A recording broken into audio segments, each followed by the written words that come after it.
बिहार में चुनावी नतीजे जाहिर होने के बाद ऐसा लगने लगा कि क्या बात है भाई, सारी जनता क्या एक साथ एनडीए के फेवर में ही जा रही है।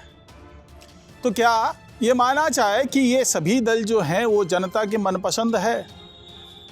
तो इसको भले उस वक्त लोग ये कह करके आगे बढ़ते नजर आए, विपक्ष के लोग खास तौर से, कि भाई धांधली हुई है, चुनाव में गलत तरीके से वोट काटे गए हैं। लेकिन अब जो एक नया आंकड़ा आया है जो ये बता रहा है कि अलग अलग पार्टी के ऊपर पैसों की बारिश कैसे हुई, यानी कि लोगों ने भर भर के पैसे कैसे दिए और कहां कहां से पैसे आए, खास करके जेडीयू और एलजेपीआर के ऊपर पैसों की बारिश कैसे हुई, क्यों वो सबके चहेते बन गए, इसी पर चर्चा होगी आज के इस वीडियो में। तो इस वीडियो को आखिर तक ज़रूर देखिएगा। नमस्कार, मैं हूं डॉक्टर सुरजीत सिंह और आप देख रहे हैं YBN बिहार झारखंड। अगर आपने अभी तक इसे सब्सक्राइब नहीं किया है तो सब्सक्राइब कर लीजिए, और अगर आपको ये वीडियो अच्छा लगे तो लाइक कीजिए, शेयर कीजिए और कमेंट जरूर कीजिए। तो पैसों की बारिश होना, और वो भी जेडीयू और एलजेपीआर के ऊपर में, ये अपने आप में बड़ा सवाल है। और सवाल से ज़्यादा ये जवाब है विपक्ष के उन सवालों का जिसमें विपक्ष ये कहता रहा है कि ये जो जेडीयू वाले हैं या एलजेपीआर वाले हैं या बीजेपी वाले हैं, यानी कि जो पूरा एनडीए है, वो फर्जीवाड़े से जीतती है, वो एसआईआर के बहाने वोटों की चोरी करती है।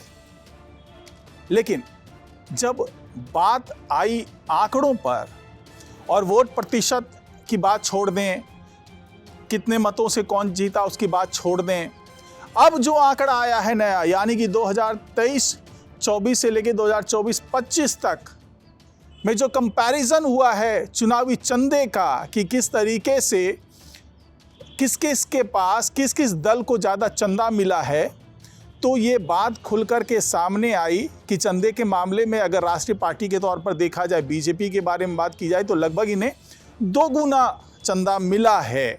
और अगर हम कांग्रेस की बात करें तो उनका चंदा घट करके लगभग आधा हो गया है।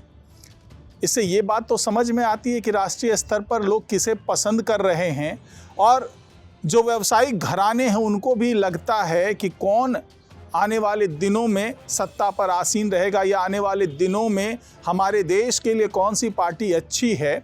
ये आंकड़े जो हैं उस ओर इशारा तो करते हुए नज़र आते हैं, और चुनावी जीत बता देती है कि जनता क्या चाहती है। अब अगर केवल हम बिहार की बात करें तो बिहार में अगर जेडीयू और एलजेपीआर के बीच में तुलना करें, एलजेपीआर जो कि चिराग पासवान की पार्टी है, जेडीयू जहां पर शीर्ष पद पर बैठे हुए हैं नीतीश कुमार, तो नीतीश कुमार के प्रति अगाध आस्था कह लें लोगों की है। और इसका परिणाम जो चंदे की शक्ल में देखने को मिला वो ये हुआ कि उनके चंदे में लगभग 10 गुना बढ़ोतरी हुई है। अगर पहले यानी 2023 की तुलना में अगर हम देखें तो वो चंदा जो आया था वो करीब 1,81,00,000 रुपए टोटल आया था। अब अगर हम 2024 की बात कर लें तो इसमें जो चंदा आया है उनके पास वो 10 गुना बढ़ कर के आया है, लगभग 18,69,00,000 रुपए चंदे के तौर पर मिला है जेडीयू को। अब बात करते हैं एलजेपीआर की, जो कि इस मामले में सबसे फेवरेट पार्टी के तौर पर उभर कर सामने आई है। चिराग पासवान सबसे फेवरेट युवा नेता के तौर पर अब एस्टैब्लिश होते हुए नजर आ रहे हैं, और उनके प्रति लोगों में कितना विश्वास है, कितना भरोसा है, उसको अगर चंदे की शक्ल पर तौलें तो पता चलेगा कि एलजेपीआर को लगभग 100 गुना ज़्यादा चंदा मिला है। जी हाँ, 100 गुना ज़्यादा।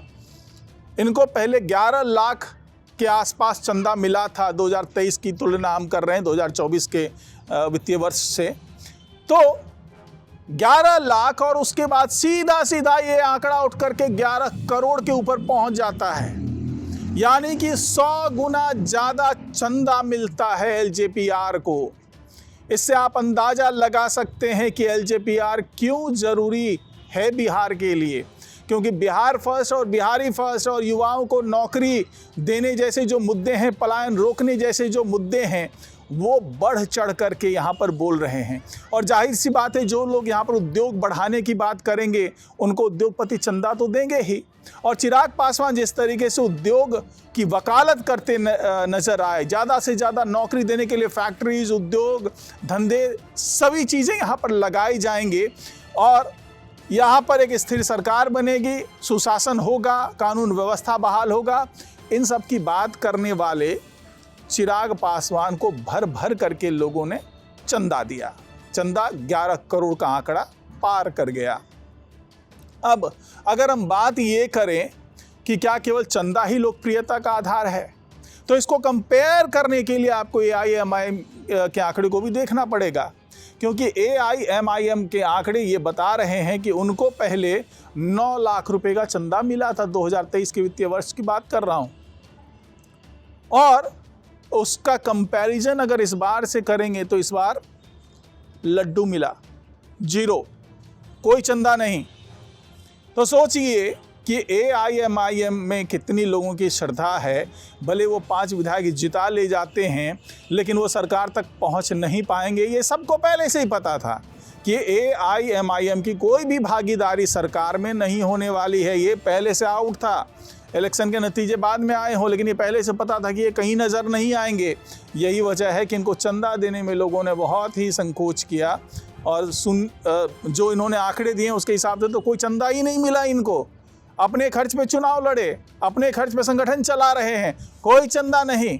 और ऊपर से जो सीमांचल का इलाका है, वहाँ के ये बादशाह बनने की बात करते हैं, दावा करते हैं, वहाँ पर हंगामा करते हैं, आर्मी कैंप का विरोध करते हैं। तो इससे तो ये बात जाहिर हो गई कि हाँ भैया, इनको चंदा नहीं मिला। लोकप्रियता के मामले में LJPR पे लोगों ने ज़्यादा भरोसा किया, AIMIM पे बिल्कुल भरोसा नहीं किया। कांग्रेस का चंदा घट के आधा हो गया। अब बात कर लेते हैं RJD की।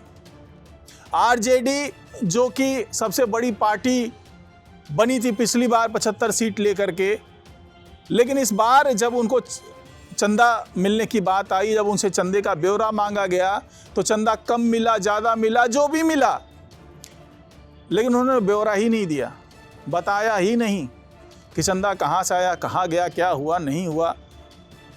तो भैया, सत्ता में आने के बाद तो बाद में कुछ भी होता इधर उधर, यहाँ तो चंदे में ही लेट लतीफ़ी हो रही है। तो आखिरकार ऐसा क्या हो गया कि भैया चंदे का हिसाब भी देने में इतना समय लग रहा है? क्या तेजस्वी यादव के विदेश से लौटने की बात है? क्या इंतज़ार हो रहा है कि वो लौटें तो CA के साथ बैठें और बताएं कि चंदे का हिसाब कैसे कैसे क्या क्या करना है? या फिर चंदे के ही राशि पे घुमौवल हो रहा है? अब जो भी हो रहा हो, इस पे कोई आरोप प्रत्यारोप नहीं है, तमाम चर्चाएं हो रही है, होती रहती हैं, अफवाहों का दौर चलता रहता है। लेकिन जिस तरीके से इन्होंने ब्यौरा नहीं दिया, सवाल उस पर भी उठने लगे। और जिन लोगों ने ब्यौरा दिया है उन पर तो पता ही चल गया कि कौन कहाँ लोकप्रियता की सीढ़ी पर खड़े नजर आ रहे हैं।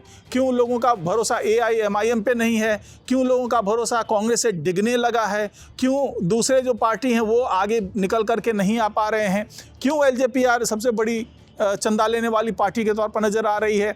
आंकड़ों के हिसाब की बात नहीं कर रहा, बल्कि अगर प्रतिशत के तौर पर देखें तो प्रतिशत के तौर पर सबसे ज़्यादा चंदा पाने वालों में से ये नज़र आ रही है, यानी कि 100% का इनकी बढ़ोतरी हुई है। अगर हम BJP की बात करें तो 2 गुनी हुई है, लेकिन उनका 3,500 करोड़ के आसपास तो पहले से ही था, उससे ऊपर बढ़कर के 6,900 करोड़ के आसपास। तो चंदा जो ज़्यादा से ज़्यादा, जो अगर हम आंकड़ों की बात करें तो BJP को तो मिल ही रहा है, लेकिन प्रतिशत के हिसाब से LJPR ने उन्हें भी मात दे दिया है। और जो JDU है उसमें भी 10 गुना बढ़ोतरी है उसके चंदे में। तो कुल मिलाकर के जो चंदे के हिसाब से नीतीश कुमार और जो चिराग पासवान है वो सभी दलों से बाजी मारते हुए नज़र आ रहे हैं और लोकप्रियता के हिसाब से भी बहुत तेज़ी से आगे बढ़ते हुए नज़र आ रहे हैं।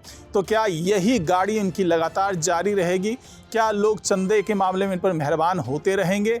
और क्या इन चंदों के मिल जाने के बाद चिराग पासवान पश्चिम बंगाल और असम और उत्तर प्रदेश में भी पैर फैलाने के लायक उनको मदद मिल गई होगी? तो ये तमाम वो चीज़ें हैं जिस पर आने वाले दिनों में चर्चा होंगी और आने वाले में देखेंगे कि क्या वाकई और इस तरह से आगे बढ़त मिल पाती है इनको। तो आज की रिपोर्ट में फ़िलहाल इतना ही। नमस्कार।